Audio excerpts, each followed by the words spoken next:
ঈদ মানে খুশি, ঈদ মানে আনন্দ, কিন্তু এই আনন্দ কি সবার জন্য সমান?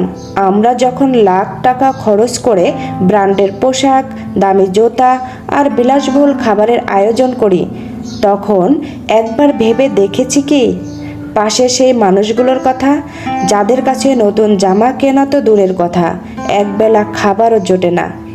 সমাজের সামর্থ্যবান মানুষ হিসেবে আমাদের একটা দায়িত্ব আছে।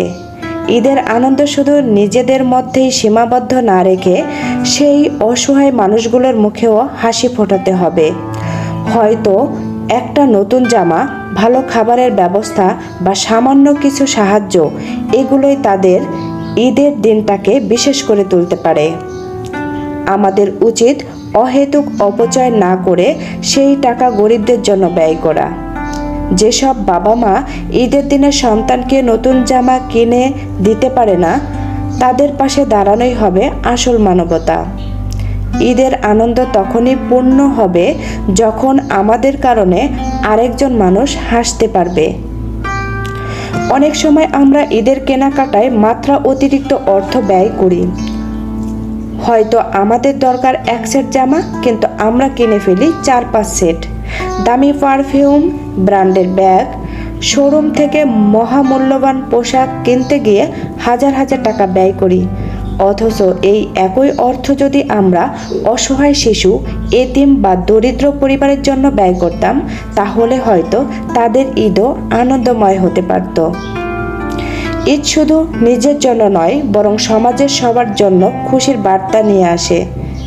কিন্তু আমাদের সমাজ এমন এক ব্যবস্থা হয়েছে যেখানে মানুষ প্রতিযোগিতা করে কে সবচেয়ে বেশি দামি পোশাক পরবে, কে সবচেয়ে বেশি পোশাক পরবে, কার ঈদ বেশি জমকালো হবে।